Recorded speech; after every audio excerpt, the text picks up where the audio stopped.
तो आपसे मैं सवाल पूछना चाहूंगा हसन मुर्जा साहब। आसिफ अली जरदारी साहब ने आज बड़ा कॉन्फिडेंट एक बयान दिया है। उनका कहना है कि पीपल्स पार्टी का मुस्तकबिल रोशन है और हुकूमत बनाएंगे। इतना कॉन्फिडेंस आसिफ अली जरदारी साहब के पास कहीं से आया है या आमद हुई सर? बहुत शुक्रिया जी। देखें तला साहब, आसिफ अली जरदारी साहब का कभी भी कोई बयान जो है वो इस तरह नहीं हुआ कि वो परेशान हो या मायूस हो या वो किसी भी हवाले से उनका कॉन्फिडेंस जो है वो शेक करे।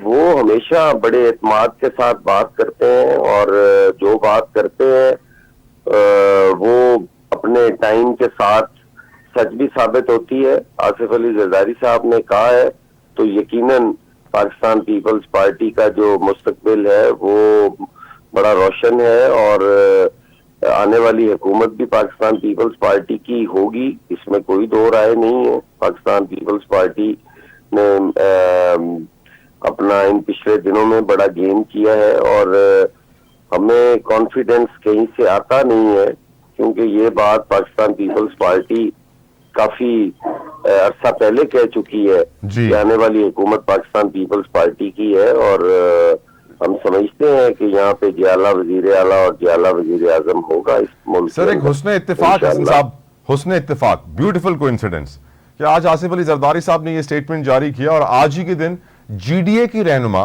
सायरा बानो साहिबा ने एक वीडियो पैगाम जारी किया और उसमें वाजे किया कि पीपल्स पार्टी और सिंध के इलेक्शन कमीशन के मेंबर में कुछ गठजोड़ हुआ है। मैं आपको सुनवाना चाहूंगा सर, प्लीज सुनिएगा।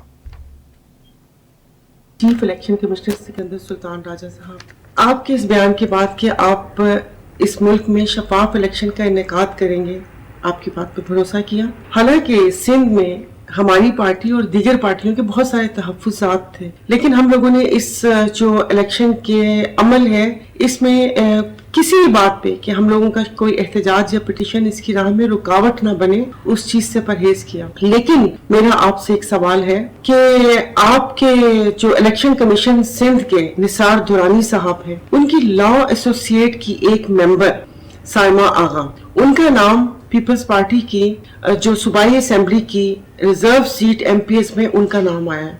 और जो यहाँ पर सिंध में सुना जा रहा है, जो लोग कह रहे हैं कि उनकी एसोसिएट की मेंबर भी हैं और राइट हैंड भी हैं, तो मेरा आपसे सवाल ये है, तो क्या इस सूरत में उनको नवाजा गया है? तो इस किस्म की ये जो बातें हैं ये इलेक्शन की शफाफियत पर सवाल उठाती हैं। तो प्लीज मुझे मेरे सवाल का जवाब दे दीजिएगा कि उनका नाम रिजर्व सीट में कैसे आया, और सुनने में तो निसार दुरानी साहब की नॉमिनीज भी उसको कहा जा रहा है।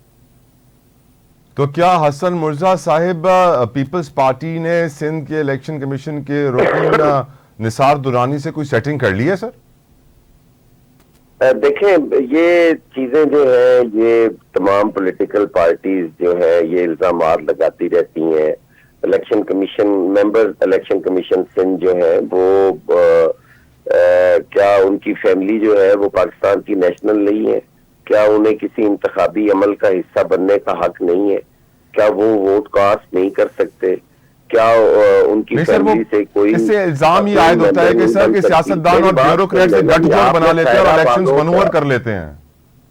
सायरा बानो का तो पूरा बैंड बजाया है, पूरी टेप सुना दी है, और मेरी बात भी तो सुन लेना। मैं भी तो ये कह रहा हूँ ना सर, क्यों नहीं सुनेंगे? आसिफ अली जरदारी का बयान और कहाँ आप उनके मुकाबले में सायरा बानो साहिबा का बयान चलाकर ये साबित कर रहे हैं कि उनकी सियासी हैसियत क्या है जीडीए की।